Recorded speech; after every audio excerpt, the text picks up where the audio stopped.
언젠가 시간에 구애받지 아니하고 마치 바울이 드로아에서 밤늦게까지 말씀을 강론하더라. 그때 유두고가 걸터 앉아서 2층에서 떨어져 죽었었던 일이 있는데, 우리는 언제부터 정말 이렇게 말씀을 시간과 상관없이 밤새 나눌 수 있는 날이 올까? 우리는 언제부터 시간에 상관없이 마음껏 기도할 수 있는 그런 날이 올까?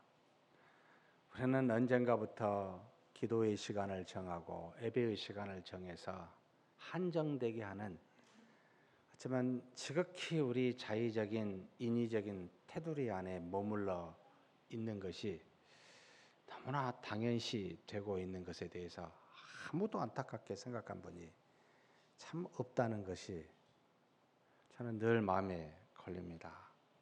정말 언제 누군가 저에게 목사님 밤새 말씀을 한번 나눠보시지요 라고 요청한 분이 있을까? 정말 기대해 보기도 하고요. 그런 생각을 하게 합니다. 왜냐하면 오늘 이번 주가 이제 4주째가 되는데, 제가 여러분에게 3주, 4주, 다음 주까지 하게 되는 균형 잡힌 신앙이라는 제목은 사실 성경에 감추어져 있는 비밀들을 우리가 하나씩 맛보는 시간밖에 안 됩니다. 여러분, 이중적 은혜라는 말 혹시 들어보신 적 있습니까?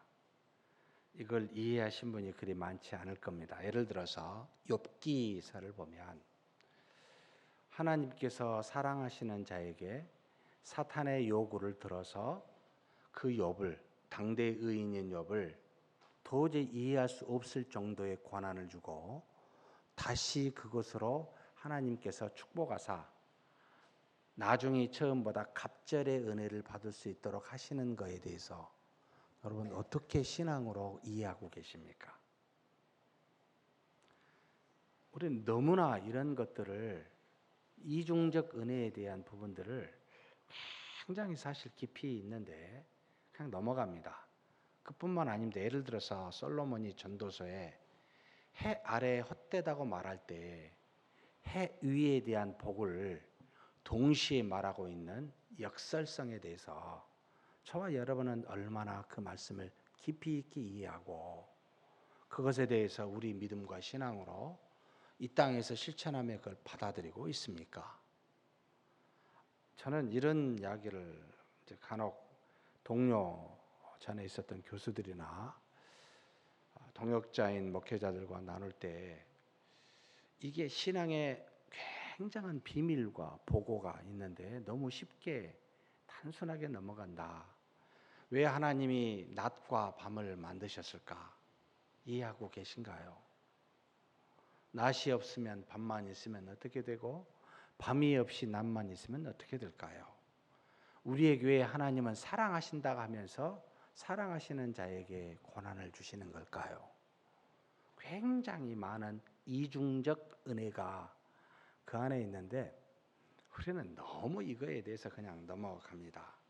그래서 자기의 소견에 좋은 대로, 이 소견은 경험에 바탕된 대로 한쪽의 신앙을 가지고 그것으로만 추구해서 가니까 성경의 전체에서 말하고 있는 정말 바다와 같은 하나님의 은혜 속에 어느 한 곳에 머물러 그것만 바라보고 이것이 좋나라고 말하는 지극히 인간적인, 참 그렇게 살다가 가버리고 마는 너무나도 짧은 우리의 모습.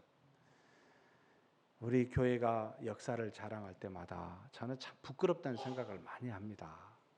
그 126년, 127주년이 된 우리 교회가 우리 믿음의 선조 중에 존경받을 만한 신앙의 모습을 우리에게 보이고, 이런 분에 대해서는 참, 아니요, 어떤 업적 말고요, 정말 믿음의 본이 이러니까 이런 신앙을 우리의 본으로 삼아서 한번 그분을 본받아 그렇게 대를 이어봅시다라고 말할 분이 얼마나 있습니까? 한번 이름을 대보십시오. 좋습니다. 위에는 없다면 지금 현재 우리 교회에 저는 이런 분을 믿음에 본받고 살아야 되겠다라고 하는 분이 지금 우리 교회 중에 여러분 누구의 이름을 혹시 댈 수 있습니까? 이것은 우리 안에 심각한 문제입니다. 뭐 교회가 크고 역사가 많고 수가 뭐 어쩌고 여러분 그건 우리 신앙에 아무 유익이 안 됩니다. 다 하나님이 하셨습니다. 근데 우리는 우리의 관심사가 과연 어디일까? 저는 그래서 새벽 기도회나 금요 기도회 때 오신 분들이 너무 소중하고 좋습니다. 왜냐하면 이분들이 교회에 하나님이 사용하사 하나님의 뜻과 의를 드러낸 분들이라고 믿기 때문입니다. 주일날 오신 분들은 그분들은 도움을 받을 분, 여기 계신 분들은 하나님의 손과 발이 되신 분, 이분들을 통해 하나님이 역사하고 저분들을 하나님께서 세워주신다. 저는 그렇게 생각하며 사역을 하고 있습니다. 그래서 여기 계신 분들은 제가 좀 편하게 어쩌면 좀 더 성경이 깊은 것을 이야기합니다. 이중적 은혜, 제가 균형 잡힌 신앙이라는 말로 썼습니다만 자, 한번 돌아보십시다. 먼저 우리가 처음에 썼던 베드로는 칭의와 성화의 균형을 고난 속에서 고난받은 형제 자매들에게 말합니다. 이신칭의로 곧 믿음으로 하나님의 의롭다함을 받았지만 너희는 경건하게 거룩하게 살아야 된다. 그래서 이것을 보이사 많은 사람에게 하나님의 능력이 무엇인지를 드러내라. 이것이 곧 고난을 이겨내는 비밀이기도 하고 이것이 곧 모든 곳에 역사하시는 하나님의 은혜의 징표이기도 하다. 그래서 믿음과 믿음의 성숙한 성화를 함께 아울러서 균형 잡힌 신앙을 베드로 전후서에 당시에 고난받고 있는 모든 믿음의 형제 자매들에게 그렇게 권면합니다. 고난은 유익하다. 왜요? 성숙하게 한다. 무엇을요? 내 믿음을. 그래서 감사해라. 굉장히 이중적 은혜입니다. 고난은 육체적인 환난과 아픔을 표현하는데 그런데 그 속에는 믿음을 성숙하게 하는 하나님의 은혜가 있다. 그러니 기뻐해라. 이렇게 이야기합니다. 믿으십니까? 이렇게 생각한 게 균형 잡힌 신앙입니다. 야고보는 어떻게 했습니까? 야고보는 예루살렘 교회 유대인들만 상대하는 당시에 예루살렘 교회 당회장이었습니다. 그래서 유대인들이 하도 말하는 그 율법의 행위 이것을 무조건 배척하지 아니하고 믿는 자와 믿음의 행위 곧 믿음과 행위는 항상 함께 간다. 믿음이 행함의 열매로 완성이 된다. 온전하게 된다. 그래서 너는 율법이 없다고 행위까지 없애버리는 믿음만 강조하는 그런 속 좁은 믿음을 말하지 말고 오히려 또 반대로 유대인들처럼 너는 행함만 강조하고 믿음을 분리시켜서 행함만 이야기하는 인위적인 인간적인 행위, 자질에 의존한 행위만 말하는 것도 문제다. 이걸 같이 해라 라고 해서 믿음에 따른 행위를 온전하게 함께 갖는 균형 잡힌 신앙을 요청했습니다. 믿으십니까?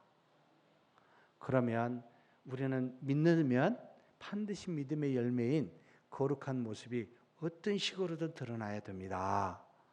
이렇게 열매 맺으십시오 라고 야고보가 믿음의 형제 자매들에게 또한 권면합니다.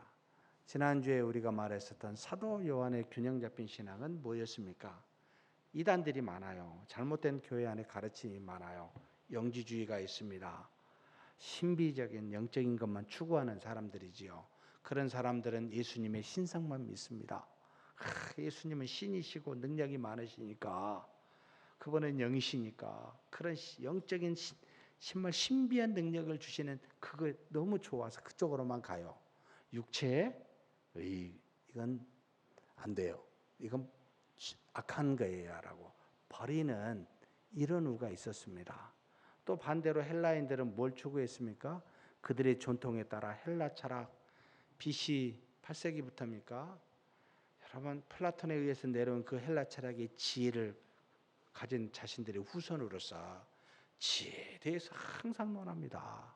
무슨 신비한 능력이고 합리적이고 논리적인 이 땅에서 지혜가 필요해 라고 말하면서 성경에 그리스도의 신적 능력을 가진 하나님임을 싹 배제하고 위대한 인간, 합리적인 인간, 사회와 국가와 여러 사람에게 유익이 되는 위인이라고 그런 쪽으로만 강조하여 믿게 하는 예수님의 인성만을 추구하는 어리석은 교인들도 안에 있어서 예수님은 누구십니까?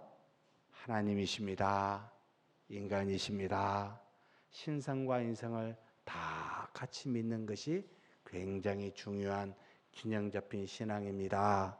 라는 것을 가르쳐 준 게 바로 이 사도 요한입니다. 그렇다면 오늘 참 이 사도 바울에 대해서 균형 잡힌 신앙을 이건요 1년 내내 해도 도대체 다 할 수가 없는 정도의 분량을 갖고 있습니다. 예를 들어서 그냥 간략하게만 넘어가겠습니다. 히브리서 10장 1절 말씀 같이 한번 화면에 나와 있습니다. 읽겠습니다. 율법은 장차 올 좋은 일의 그림자일 뿐이요 참 형상이 아니므로 해마다 늘 드리는 같은 제사로는 나오는 자들을 언제나 온전하게 할 수 없느니라. 율법과 올 좋은 일, 장차 올 좋은 일, 참 형상이라는 말을 썼습니다. 율법과 실체의 두 가지를 말하면서 율법은 그림자, 참 형상은 실체라는 것으로 이해해서 율법과 예수 그리스도의 합력한 조화된 신앙을 바울이 이야기하고 있습니다. 예수 그리스도가 이 땅에 오사 우리를 구원하셨지만 율법은 우리에게 구원을 주는 능력이 없었지만 그러나 율법은 곧 모세가 쓴 토라와 모든 선지자가 쓴 예언서는 곧 예수 장차 오실 예수 그리스도를 증거하는 그림자의 역할을 하였고 우리로 죄가 무엇인지 우리가 죄인인지를 깨닫게 하사 실체이신 그리스도가 왔을 때 온전한 믿음으로 받아들이게 하는 유익이 있으니 율법은 그림자요 참 실체는 그리스도다. 이 두 가지를 다 가져가는 신앙이 필요하다. 그러나 구원은 그리스도로 말미암아 이루어지고 이 율법은 그림자로서 우리에게 미리 알려주는 초등교사다라고 이렇게 이해하여 균형 잡힌 신구약의 전체의 말씀을 가지라고 이야기합니다. 그래서 율법과 그리스도만을 말하는 게 아니고 행위와 믿음에 대해서 그림자와 실체의 균형에 대해서 그리스도와 성령에 대해서 그리고 성경과 성령에 대한 이 조화들을 전부 이야기해 갑니다. 전체를 통해서. 자, 그렇다면 다시 한번 찾아보겠습니다. 로마서 3장 19절에서 22절 말씀. 하나님의 의라는 것 안에 하나님의 의가 두 가지가 있는데 첫 번째 의와 다른 의를 말하고 있는데 같이 한번 읽어보겠습니다. 우리가 알거니와 무릇 율법이 말하는 바는 율법 아래에 있는 자들에게 말하는 것이니 이는 모든 입을 막고 온 세상으로 하나님의 심판 아래에 있게 하려 함이라. 그러므로 율법의 행위로 그의 앞에 의롭다 하심을 얻을 육체가 없나니 율법으로는 죄를 깨달음이니라. 이제는 율법 외에 하나님의 한 의가 나타났으니 율법과 선지자들에게 증거를 받은 것이라. 곧 예수 그리스도를 믿음으로 말미암아 모든 믿는 자에게 미치는 하나님의 의인이 차별이 없느니라. 자, 율법의 행위와 믿음의 행위는 다릅니다. 율법에서는 우리의 자질로 노력으로 그 의를 행하라고 요청하는 것이고 그리스도께서 오신 그래서 그리스도를 믿는 믿음에서 나오는 행위는 우리 안에 계신 성령의 능력을 따라 나오는 행위를 말합니다. 그래서 같은 행위에도 기원이 다릅니다. 하나는 우리의 자질인 육체냐, 하나는 우리에게 모든 하나님의 뜻을 이루게 하는 성령이냐에 따라 나오는 이 행위가 다릅니다. 그래서 율법의 행위라는 말로 믿음의 행위라는 말로 표현했는데, 율법은 우리에게 그와 같은 행위를 요구했는데 뭘 깨닫게 하기 위해서라고요? 온 세상으로 하나님의 심판 아래 있게 하고 우리가 그의 앞에서 의롭다 하심을 얻을 육체가 없도록 율법으로는 죄를 깨닫게 합니다. 굉장히 유익합니다. 율법이 없으면 죄도 몰라요. 우리가 죄인이라는 사실을 몰라요. 하나님의 뜻이 이렇습니다 라고 말하니까, 아, 내가 하나님의 뜻과 엄청나게 어긋난 그런 행위를 하고 있고 그런 존재구나를 알게 됩니다. 율법이 없을 때도 우리는 사실은 죄인이었고 악을 행하고 있었지만 율법이 우리에게 옴으로 말미암아 죄를 죄되게 했습니다. 죄를 정죄하여 하나님의 뜻을 뜻 갖다 대니까 마치 거울 앞에 선 우리처럼 율법은 거울의 역할을 해서 네 얼굴을 좀 봐라, 너가 어떤 모습인지 확실히 알아라 라고 한 그런 역할을 했다. 그래서 굉장히 유익한 하나님의 의였습니다. 그런데 이것으로는 의롭다 하심을 얻을 육체가 없어요. 그냥 죄를 드러나게 했어요. 그러면 의롭다 하게 할 것은 뭐였느냐? 하나님의 또 다른 한 의를 주셨는데 그리스도를 믿는 믿음으로 이것으로 너를 의롭다 하게 했다. 그러니까 너의 행위로 하나님이 의롭다 할 존재는 세상에 없다는 거예요. 그렇게 할 만한 사람이 있었으면 좋은데 아무도 못했어요. 그러니까 하나님께서는 우리의 행위에서 의롭다 하심을 찾을 수가 없으니까 하나님은 누구에게서 찾았습니까? 예수 그리스도께서 십자가에 죽으시는 그 공로로, 그분이 십자가에 죽으시는 그 공로 때문에, 그 속량 때문에 그것으로 의롭다라고 우리를 칭하게 하신 겁니다. 그러니 우리는 그리스도를 믿는 믿음으로 의롭다 칭함을 받는 구원받은 자가 되었습니다. 그러니 굉장히 감사하죠. 이게 실체입니다. 근데 이 실체가 오기까지는 이 반드시 미리 사전에 이와 같은 그림자로서의 역할, 율법의 역할이 필요했었습니다. 그래서 그렇게 주셨으니, 그러면 율법은 이제는 구원을 주지 못하지만, 구원은 그리스도를 믿는 믿음에서 나오지만 그리스도를 믿는 믿음은 이제 무엇으로 증거가 될까요? 예, 하나님의 뜻, 믿음에서 나오는 행위는 하나님의 뜻인 이 율법이 이제는 우리의 행위에서, 믿음의 행위에서 나오게 된다는 겁니다. 아, 저래서 하나님의 자녀구나. 저분이 저렇게 믿음이 있구나 라는 것은 믿음 안에서 나오는 행위를 보고 그 열매를 보고 알게 되더라는 겁니다. 이것이 곧 율법이었습니다. 십계명이었습니다. 그래서 우리 교회에서 지금 예배 시간에 전부 다 하고 있는데 한 가지를 제가 안 하고 있습니다. 여러분, 예배 시간 안에는 사도신경이 있어야 되고 주기도문이 있어야 되고 우리의 이제 말씀과 기도와 찬송이 있어야 되는데, 우리 개신교 전통 안에서 항상 한 가지가 있었는데 이게 지금 없어요. 뭔지 아신 분?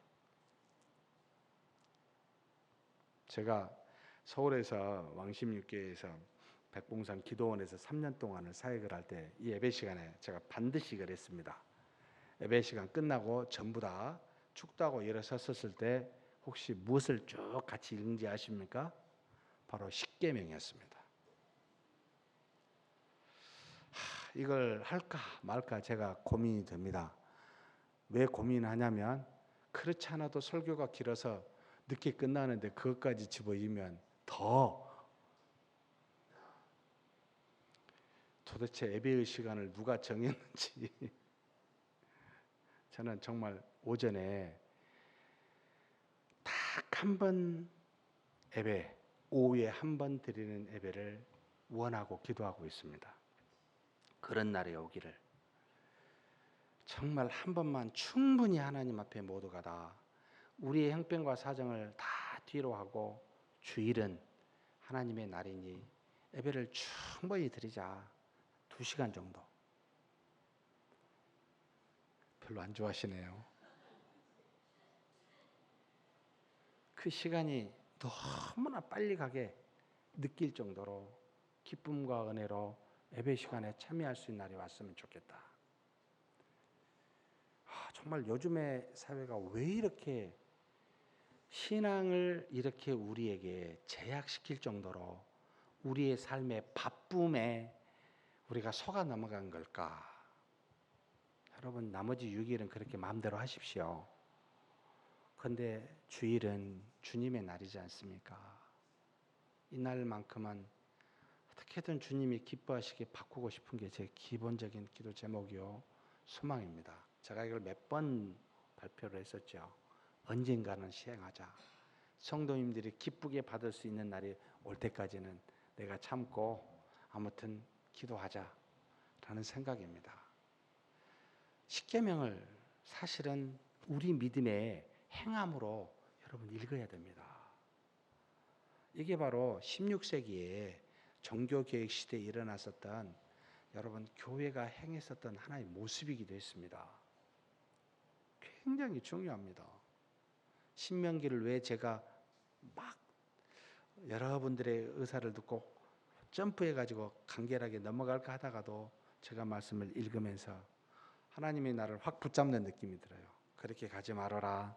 네 생각대로 가지 말아라. 오히려요, 더 자세하게 보게 합니다. 왜요? 믿는 자의 믿음의 모습이 어떻게 드러나야 되는지 너라도 이야기해야 되지 않냐. 도대체 믿고 복받는 이야기만 하는 저쪽에 서울에 사는 한강 이남에 사는 분들이 좋아하는 말만, 믿고 복받으라는 말만 계속하면 너 도대체 내가 너를 세운 이유가 전혀 없지 않냐. 막 마음속에 그런 게 올라옵니다, 저한테. 그래, 욕을 먹든지 말든지 하나님의 말씀을 있는 대로 전하고 11조 말하면 불편할까 알지만 그래도 말씀에 나와 있는 대로 전하고 무언가를 하자고 요구할 때마다 하지 않는 우리의 모습에 증거되니 불편할지를 알지만 그래도 전하자. 하나님의 말씀이다. 내가 누구한테 좋은 소리 들으려고 이 일을 한 거 아니지 않느냐. 그럴 때마다 다시 기도하고 하나님, 제가 넘어가고자 싶은 거 다시 돌아갑니다.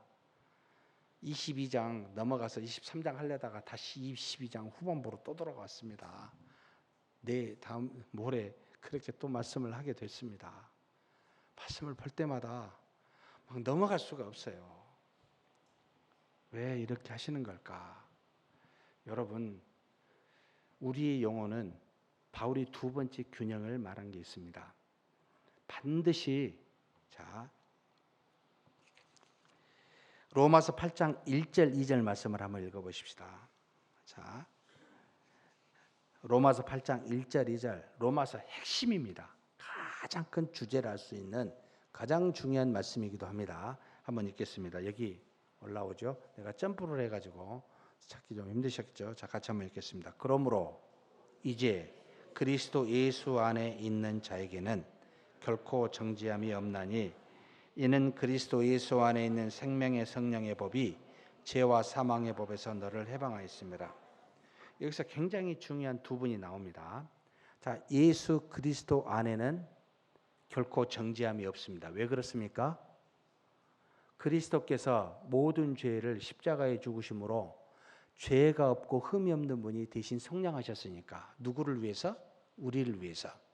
그래서 우리의 죄를 하나님께서 그리스도에게 물으심으로 그 십자가에 흘리신 피로 말미암아 우리 죄의 사함을 허락해 주셨습니다. 그래서 우리와 하나님 사이에 죄로 원수된 사이가 화해되고 화목한 자가 되었습니다.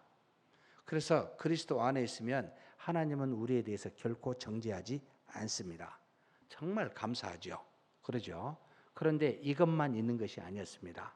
하나 더 붙여놨습니다. 2절에 자, 이는 그리스도 예수 안에 있는 뭐가 있어요? 세 가지를 써놨어요. 생명의 성령의 법이라는 말을 썼습니다. 뭘까요? 생명의 성령의 법. 자, 성령께서 우리 안에 내주하사 우리에게, 자, 우리 안에 내주할 때는 우리가 죄가 있으면 어떻게 되죠? 내주한 즉시 죽습니다. 그런데 죽지 않을 수 있는 이유는 누구 때문이지요? 예수 그리스도의 공로 때문입니다. 그래서 예수 그리스도 뒤에 오셔야 했습니다. 언제 오셨죠? 승천하신 지 7일 만에 오순절날 오셨습니다. 이것이 내가 너희를 떠나는 것이 유익하다고 말씀하신 이유입니다. 왜냐하면 하나님의 자녀된 완성은 예수 그리스도께서 십자가의 죽으심과 성령이 우리 안에 내주하셨을 때만이 가능합니다. 왜냐하면 성령의 우리 안에 내주하셨을 때만이 드디어 우리의 영이 창조주의 영, 하나님의 영, 양자의 영, 그리스도의 영이라 불리는 이 성령님과 연합하여 우리 영이 다시 새로운 피조물로 살아나 연합한 상태로 존재하기 때문에 그제서야 생명이라는 말을 쓰고 영생이라는 말을 쓰게 됩니다. 우리는 이 상태로 하나님과 만약에 단절된 상태에 있으면 절대로 생명이 있는 영생을 살지 못합니다.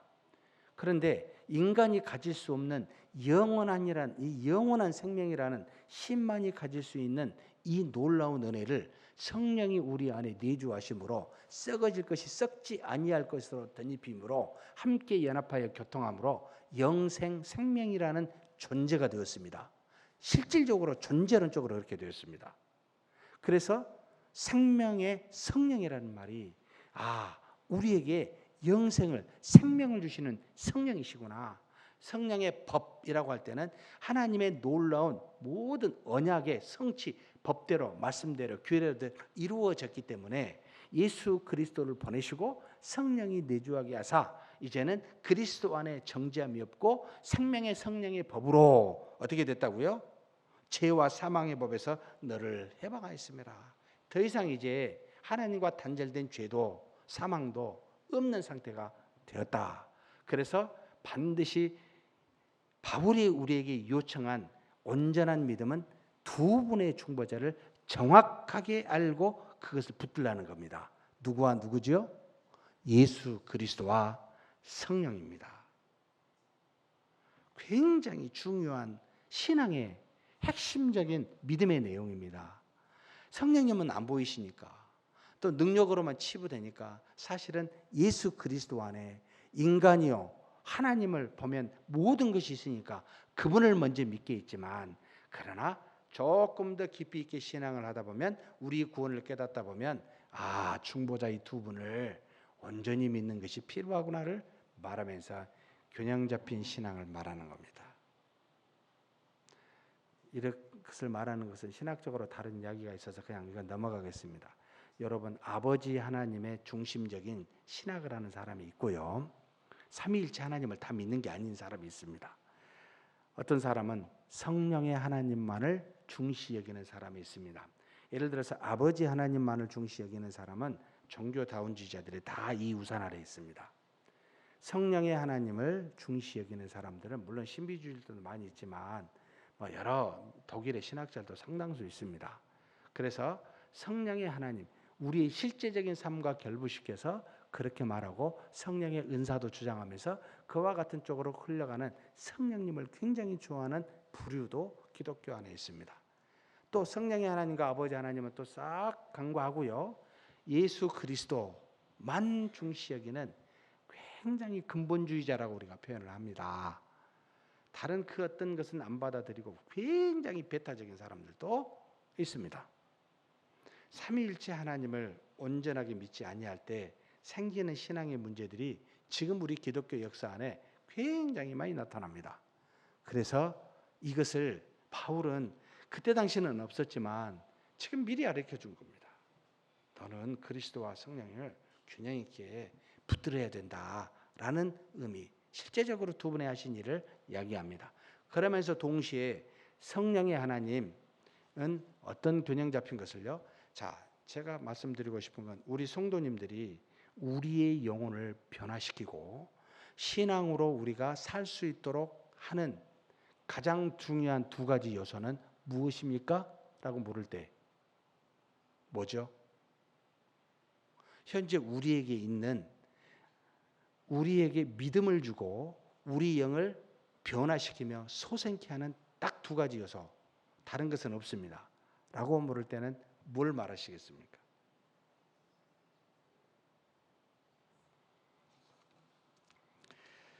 에베소서 6장 17절 말씀, 6장 17절 말씀, 구원의 투구와 성령의 검 곧 하나님의 말씀을 가지라. 자, 재밌습니다.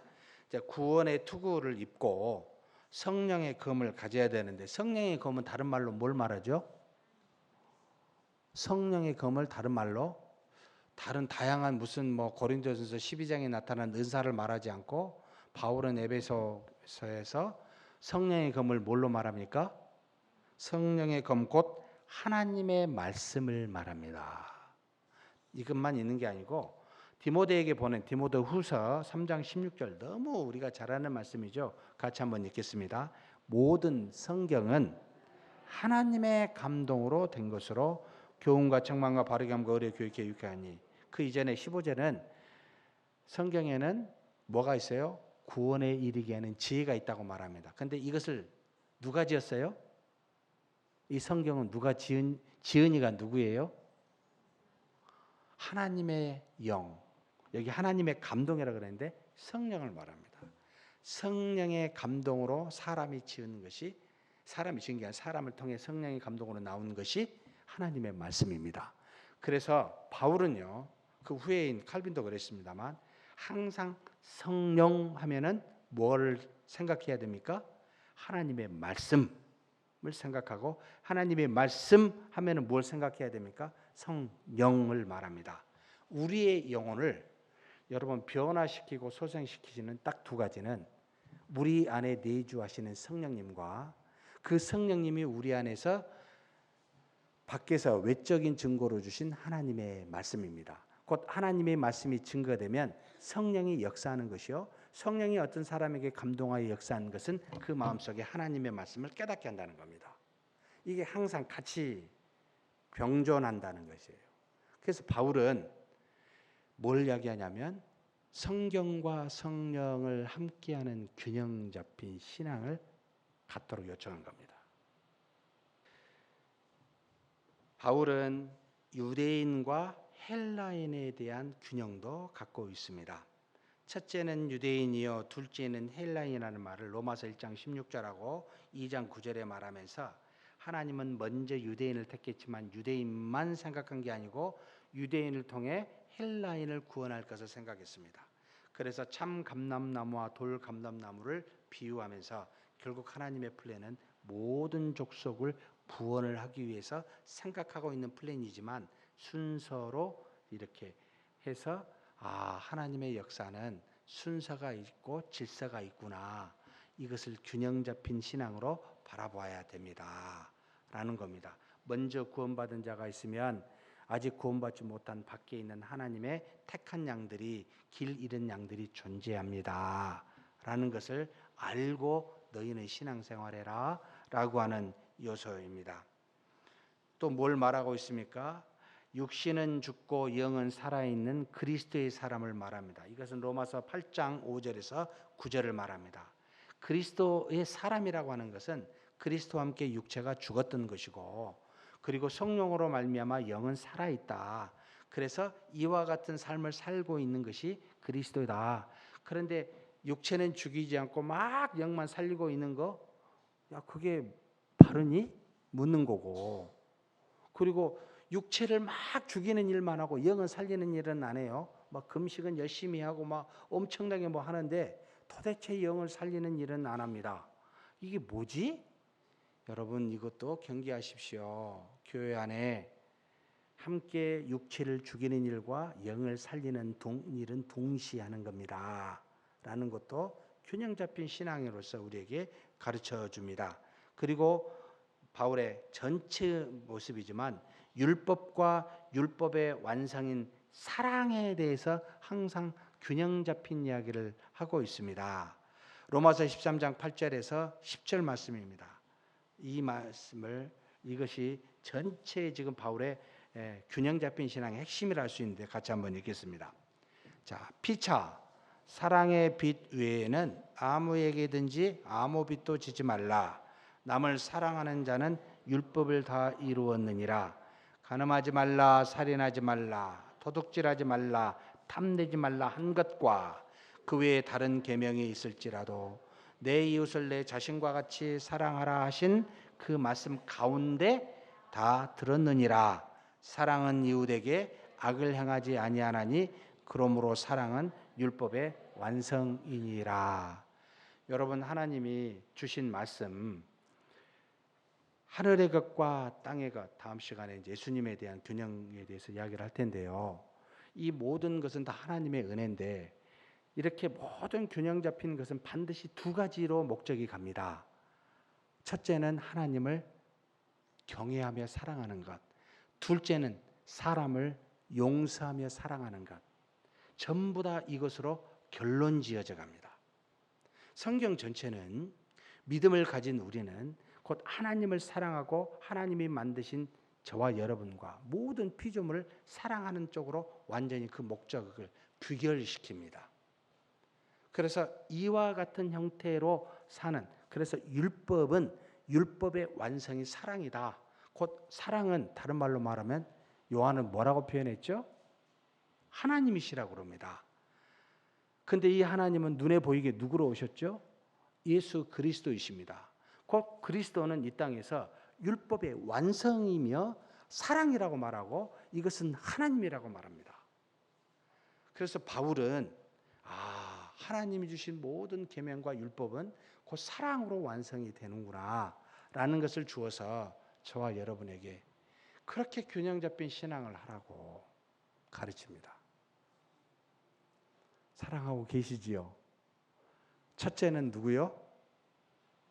하나님이요. 둘째는 누구요? 이웃입니다. 하나님이 만든 피조물을 포함한 겁니다. 자, 그래서 제가 균형 잡힌 신앙에는 항상 두 가지 요소를 먼저 생각해야 됩니다. 첫째는 뭐였습니까? 우선순위요. 두 번째는 균형이라. 제가 첫째를 균형이라 말하지 않고 우선순위라 그랬고 두 번째를 균형이라 그랬습니다. 하나님이 두 가지를 이중적 은혜를 줬는데 거기에는 반드시 우선순위가 있습니다. 하늘의 것, 영적인 것, 하나님, 이런 것이 전부 다 우선순위입니다. 그런데 이것만 가지면 땅의 것, 육체의 것, 하나님 만든 피조물 우리는 없어져 버려요. 아니, 그것도 사랑해라 하고 두 번째 말합니다. 이걸 균형이라고 그럽니다.